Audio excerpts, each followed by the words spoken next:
الحمد لله وكفى والصلاة والسلام على من لا نبي بعد.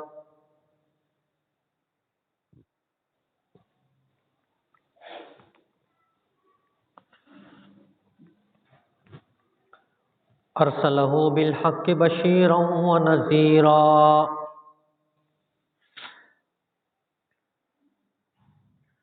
وداعيا إلى الله بإذنه وسراجا منيرا.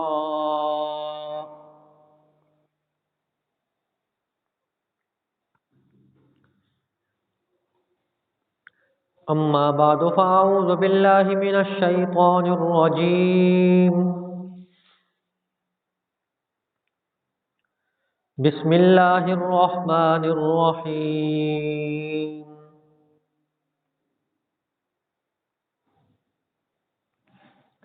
والذي جاء بالصدق وصدق به أولئك هم المتقون.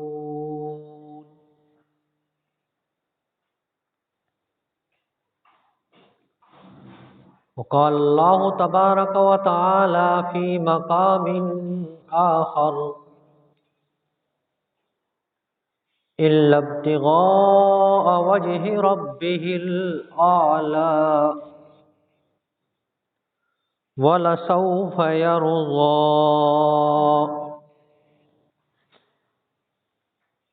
آمنت بالله صدق الله العظيم وبلغنا رسوله النبي الكريم ونحن على ذلك لمن الشاهدين والشاكرين والحمد لله رب العالمين.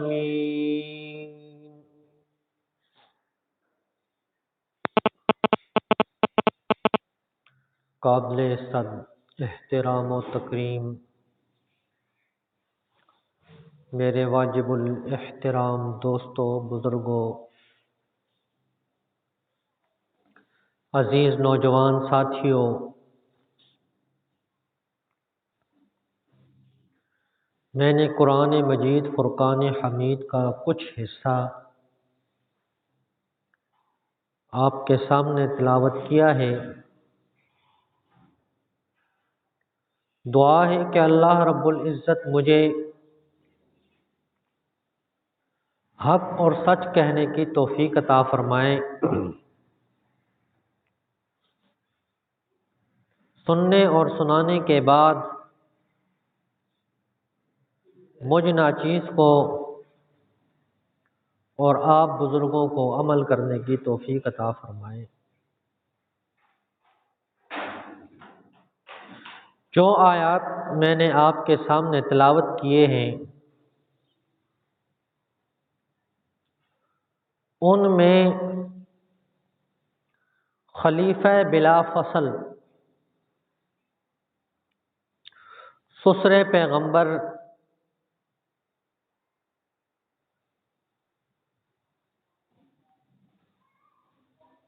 خلیفہ اول سیدنا ابو بکر صدیق رضی اللہ تعالیٰ عنہ کا تذکرہ ہے۔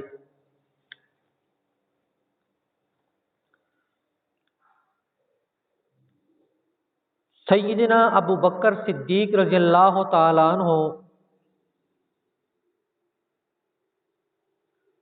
وہ عظیم الشان انسان ہیں جنہوں نے سب سے پہلے کلمہ پڑھا تھا۔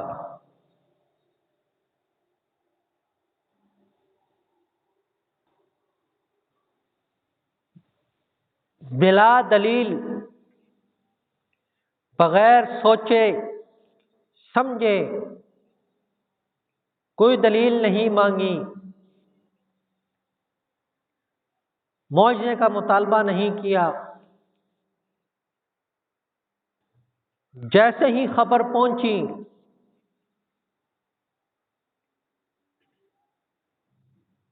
تو کلمہ پڑھ کے آپ صلی اللہ علیہ وسلم کے حلقے میں شامل ہو گئے۔ سیدنا ابو بکر صدیق رضی اللہ تعالیٰ عنہ کا نام عبداللہ تھا،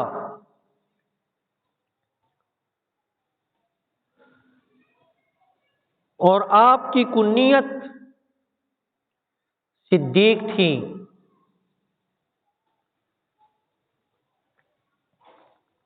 ابو بکر آپ کی کنیت تھی، عتیق اور صدیق آپ کا لقب تھا۔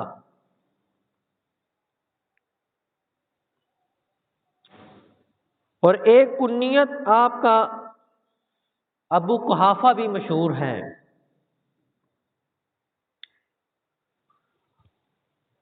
ابتدا میں ہی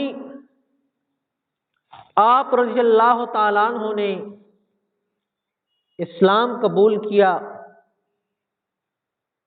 اور 6 اہم شخصیات ان کے کہنے کے اوپر مسلمان ہوئی اور انہوں نے کلمہ پڑھا۔ آپ کے والد گرامی مکہ فتح ہونے تک آپ نے آبائی دین پر ڈٹے رہے اور جمے رہے، لیکن جب مکہ فتح ہوا تو آپ کے والد بھی مسلمان ہو گئے، اور یہ پہلا شخص ہے جس کا والد بھی مسلمان، خود بھی مسلمان، بیٹا بھی مسلمان، پوتا بھی مسلمان، یعنی پانچوں کے پانچوں صحابی ہیں۔ اور یہ شرف سیدنا ابو بکر صدیق رضی اللہ تعالیٰ عنہ کے علاوہ کسی کو نہیں ملا۔ کسی کا والد مسلمان نہیں تھا،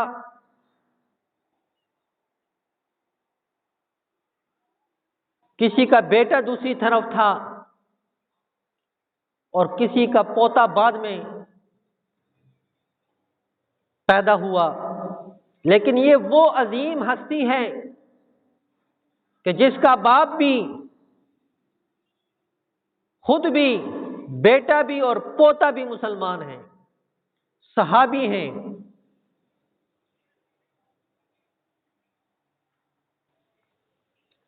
اور عشرہ مبشرہ میں بھی بیٹے کا نام ہے اور پوتے کا نام بھی ہے۔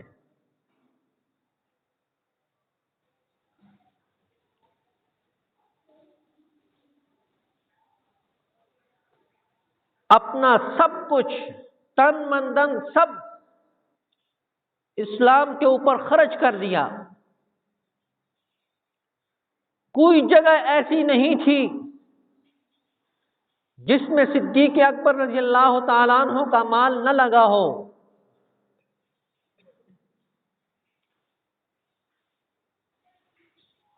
آج تو ہمارے حضرات کہتے ہیں نا کہ ہم چندہ نہیں دیں گے یا ہم تعاون نہیں کریں گے، مولوی بھوکے مر جائیں گے، ہماری جان چھوٹ جائے گی۔ یہ بات نہیں ہے۔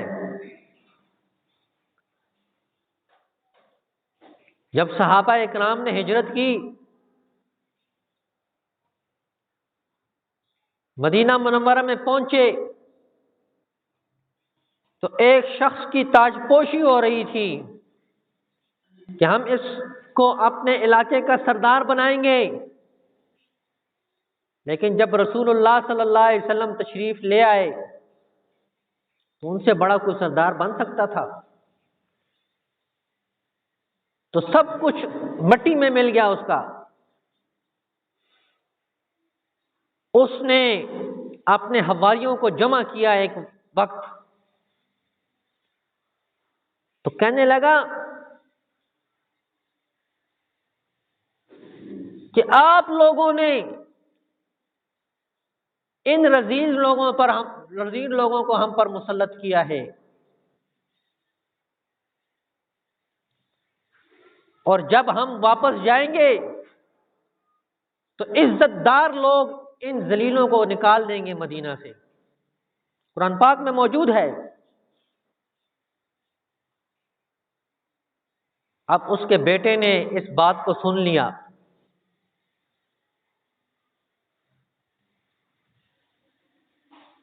بیٹا پکا مسلمان، باپ بھی کلمہ پڑھ رہا ہے، کہتا ہے جی میں بھی مسلمان ہوں، جب فتوحات ہوتی تو پہنچ جاتا کہ مجھے بھی کوئی حصہ دو، اور جب نقصان ہوتا تو کہتا میں منع نہیں کیتا سی، میں نے منع نہیں کیا تھا آپ کو، میری بات مان لیتے تو یہ نہ ہوتا۔ اور جب فتوحات ہوتی، اللہ کی طرف سے مال ملتا، پہنچ جاتا جی میں نے مشورہ دیا تھا۔ بیٹے نے جب سنا تو مدینے کے بالکل کنارے پہ کھڑا ہو گیا اور اس نے لکیر کھینچ دی،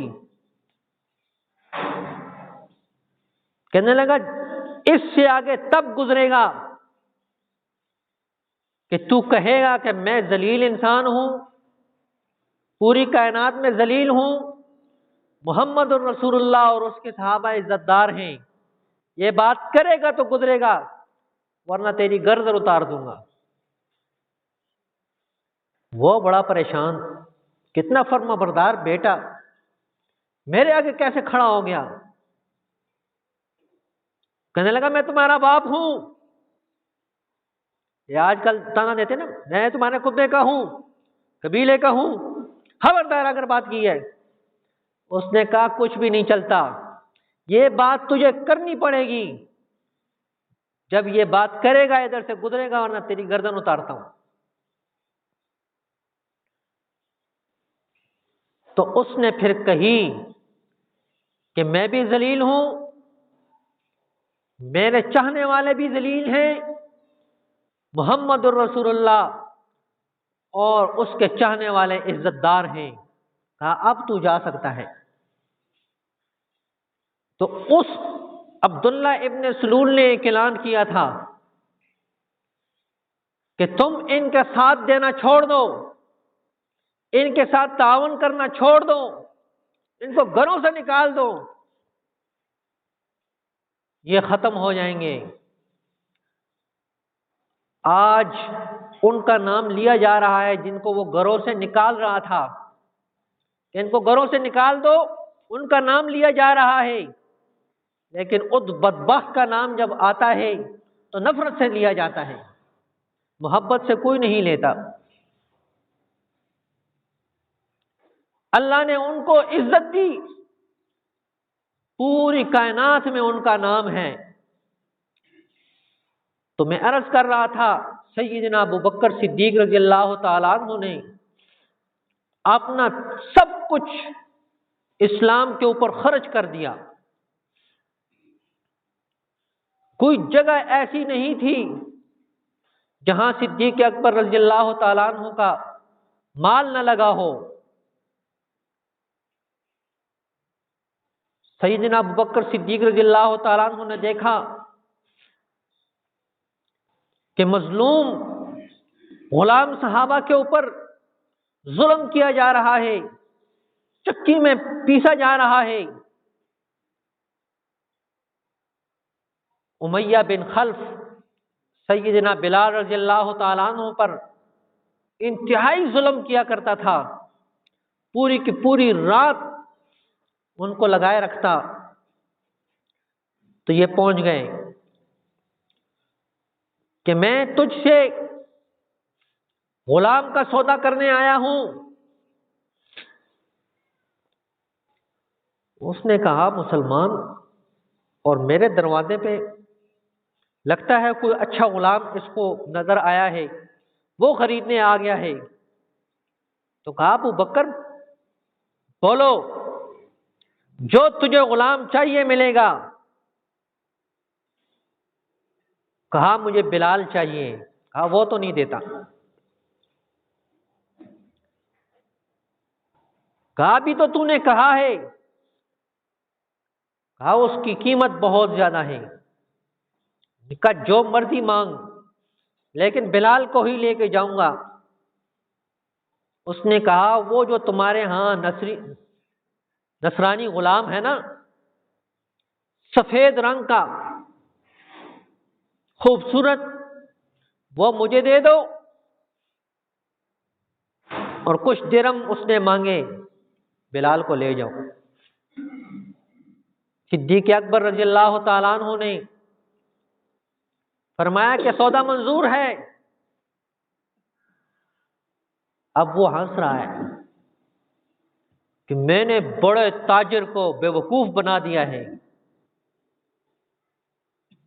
خوبصورت غلام لے لیا ہے، کالے رنگ کا غلام دے دیا ہے، اور پیسے بھی لے لیے ہیں۔ اور سیدنا ابو بکر صدیق رضی اللہ تعالیٰ عنہ بھی خوش ہیں کہ میں نے کالے دل والا دے کر سفید دل والا غلام لے لیا ہے۔ اب اس کو کیا خبر تھی کہ ابو بکر نے کس نظر سے اس کو دیکھا، آ کر اپنے غلام کو آزاد کر دیا کہ تم جہاں چاہو جس طرح چاہو رہ سکتے ہو، میری طرف سے آزاد ہو۔ تو اس نے کہا اب تو سچی غلامی کا وقت آ گیا ہے، آ کر رسول اللہ صلی اللہ علیہ وسلم کے قدموں میں بیٹھ گئے۔ وہ بلال، علماء فرماتے ہیں کہ 2 پشتوں کے بعد اس کا پتہ نہیں چلتا، لیکن اس کو سیدنا ابو بکر صدیق رضی اللہ تعالیٰ عنہ نے آزاد کیا۔ ایک وقت آیا آپ صلی اللہ علیہ وسلم نے تمام کفار کو سامنے کھڑا کیا ہوا ہے، وہ شرمسار آنکھیں نیچے کی کھڑے ہیں، صحابہ کہہ رہے ہیں کہ آج مجھے شرف ملے گا، میں کعبہ کی چھت پہ کھڑا ہو کے اذان دوں گا۔ ہر ایک اس انتظار میں ہے کہ آپ صلی اللہ علیہ وسلم نے کہا بلال کہاں ہے؟ فرمایا حاضر ہوں، کیا حکم ہے؟ آپ صلی اللہ علیہ وسلم نے فرمایا کعبہ کی چھت پہ کھڑے ہو کے اذان دو۔ بلال، وہ جس کو حقیر سمجھ رہے تھے مکہ کے سرداران، انہوں نے دیکھا کہ اسلام نے بلال کو کتنی عظمتیں دی، کعبہ کی چھت پہ کھڑا ہوا۔ تو اس وقت ایک کافر کہنے لگا کہ ابو جہل آج زندہ ہوتا اور اس کو چھت پہ چڑھتے ہوئے دیکھ لیتا، وہ ادھر ہی مر جاتا۔ تو اس کو آزاد کرنے والے سیدنا ابو بکر صدیق رضی اللہ تعالیٰ عنہ۔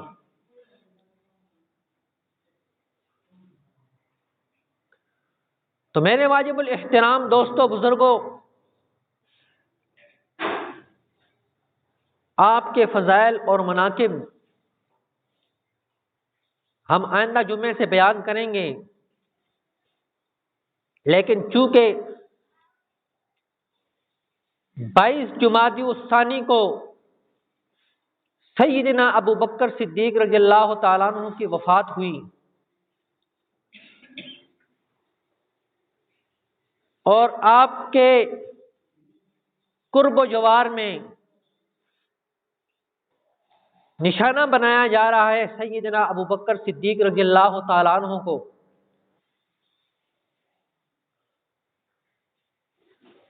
تجزیہ طور پر نام لیے بغیر ان کو تنقید کا نشانہ بنایا جا رہا ہے۔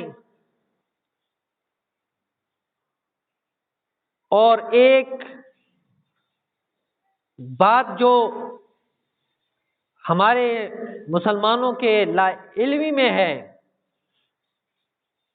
اس کو اٹھا کر کہتے ہیں کہ اگر وارث ہے تو بیٹی بھی وارث ہے، تو بیٹی کو وہ حق ملنا چاہیے تھا، تو جو بیٹی کا حصے کا غاصب ہے وہ کون ہوا؟ اب ہمارے مسلمانوں کو پتہ نہیں یہ کہاں ٹوک رہا ہے۔ سیدنا ابو بکر صدیق رضی اللہ تعالیٰ عنہ کے بعد تو امیر المؤمنین کے بعد سیدنا علی المرتضیٰ رضی اللہ تعالیٰ عنہ کی خلافت آئی ہے، اور سیدنا علی المرتضیٰ رضی اللہ تعالیٰ عنہ اس بیٹی کے خاوند تھے، آپ صلی اللہ علیہ وسلم کے داماد تھے۔ ان لوگوں سے پوچھو کہ جب سیدنا علی المرتضیٰ رضی اللہ تعالیٰ عنہ کو اختیار مل گیا تھا تو انہوں نے وہ باغ اپنے اولاد میں تقسیم کیا تھا یا نہیں؟ جواب میں یہ کہیں گے نہیں۔ جب حضرت علی المرتضیٰ رضی اللہ تعالیٰ عنہ صدیق اکبر پہ کیس نہیں کر رہے، تم کون ہوتے ہو؟ تمہیں تو شرم کرنی چاہیے، جس کو تم اپنا امام مانتے ہو وہ حق نہیں مانگ رہا، اور تم آج 1400 سال بعد حق مانگنے نکل پڑے ہو۔ تو یہ کیا وجہ ہے کہ ہمارے مسلمانوں کو علم نہیں ہوتا، اور ہمارے ہی مسلمان ان کو دیکھنے کے لیے ہر وقت پہنچ جاتے ہیں اور ان کے مجموعوں کو بڑھاتے ہیں۔ آگے چلتے ہوئے بتا دوں کہ جب حضرت فاطمہ رضی اللہ تعالی عنہ نے اعلان کیا تھا، حضرت ابوبکر صدیق رضی اللہ تعالیٰ عنہ سے کہا تھا کہ میرا حق ہے، تو سیدنا ابوبکر صدیق رضی اللہ تعالیٰ عنہ نے ایک حدیث سنائی۔ ابوبکر صدیق رضی اللہ تعالیٰ عنہ نے کہا کہ میں نے اپنے کانوں سے سنا ہے، آپ صلی اللہ علیہ وسلم نے فرمایا کہ انبیاء کا دنیا میں کوئی مال نہیں ہوتا، انبیاء کے وارث جو ہوتے ہیں وہ علم میں ہوتے ہیں، لہذا آپ صلی اللہ علیہ وسلم کا جتنا مال تھا وہ صدقہ تھا، تو وہ تو بیت المال میں جائے گا، تو آپ کو کیسے دیا جائے؟ آپ تو علمی وارث ہیں۔ اس کے بعد 6 مہینے تک زندہ رہی سیدہ فاطمہ رضی اللہ تعالی عنہ، انہوں نے کبھی نہیں مطالبہ کیا۔ 1400 سال بعد اس کو یاد آ گیا، مطالبہ کر رہا ہے۔ انہوں نے مطالبہ چھوڑ دیا اور اس کو یاد آ گیا ہے۔ تو میرے واجب الاحترام دوستو بزرگوں، ہمیں جو اپنے آپ کو ہم سنی کہلاتے ہیں، اہل سنت والجماعت کہلاتے ہیں، ہمیں اتنی معلومات ہونی چاہیے کہ سامنے والا کیا کہہ رہا ہے، وہ تب ہوں گی کہ ہم خود مطالعہ کریں، صحابہ اکرام کے واقعات کو پڑھیں۔ بزرگان دین نے اتنی محنت کر کے ہمارے سامنے ہر چیز رکھ دی ہے، اردو زبان میں، پشتو زبان میں، لیکن مسئلہ یہ ہے کہ ہم پڑھیں تو تب پتہ چلے۔ حیات الصحابہ 5-6 زبانوں میں آ چکی ہے، اردو میں بھی ہے، عربی میں بھی ہے، پشتو میں بھی ہے، انگلش میں بھی ہے، اور سندھی زبان میں بھی ہے، لیکن ہم پڑھنے والے ہوں۔ اور بھی بے شمار کتابیں ہیں صحابہ اکرام کی سیرت کے متعلق، سب زبانوں میں آ چکی ہیں۔ تو میری آپ لوگوں سے گزارش ہے کہ آپ خود جو ہے صحابہ اکرام کے واقعات کا مطالعہ کریں۔ اور میں تو سوچ رہا تھا کہ پچھلے سے پچھلے جمعے پر آپ حضرات نے کہا انشاءاللہ ہم سب 1 بجے آ جائیں گے، تو میں نے کہا میں جاؤں گا تو مسجد فل ہوگی۔ جب میں آیا تو میں اکیلے ہی مسجد میں آیا، اور بعد میں یہ میرا ساتھی آیا، مسجد بالکل خالی تھی۔ تو اس لیے جب آپ حضرات وقت پہ آئیں گے تو ہم بھی گھڑی کو دیکھیں گے، جب آپ وقت پہ نہیں آتے ہمیں بھی پرواہ نہیں ہوتی، چلو 10 منٹ لیٹ ہی صحیح۔ تو انشاءاللہ آپ لوگ کوشش کریں گے نا آئندہ ٹائم پہ آنے کی، کوشش کریں گے۔ تو جب آپ وقت پہ آئیں گے نا تو انشاءاللہ ہم بھی وقت پہ بات کو پوری کر لیں گے۔ تو یہ بات جو ہم آپ کے سامنے کرتے ہیں یہ اس لیے کہ تاکہ کوئی تمہیں دھوکہ نہ دے سکے، ورنہ ہمیں تو کسی ضرورت نہیں ہے، ہمیں ضرورت نہیں ہے، ہمیں پتہ چل جاتا ہے، ایک آدمی بولتا ہے ہمیں پتہ چل جاتا ہے یہ کس اسٹیشن سے بول رہا ہے اور اب آگے یہ کیا کہے گا، لیکن عام مسلمانوں کو پتہ نہیں چلتا۔ اس لیے صحابہ اکرام رضوان اللہ علیہم اجمعین کے واقعات جب آپ خود پڑھیں گے اور ان کو محفوظ کریں گے تو جب دوسرا آدمی دھوکہ دے گا تو آپ کو پتہ چل جائے گا یہاں سے اس نے جو ہے نا دھوکہ دیا ہے۔ تو کوشش کریں گے انشاءاللہ۔ وما علینا الا البلاغ المبین۔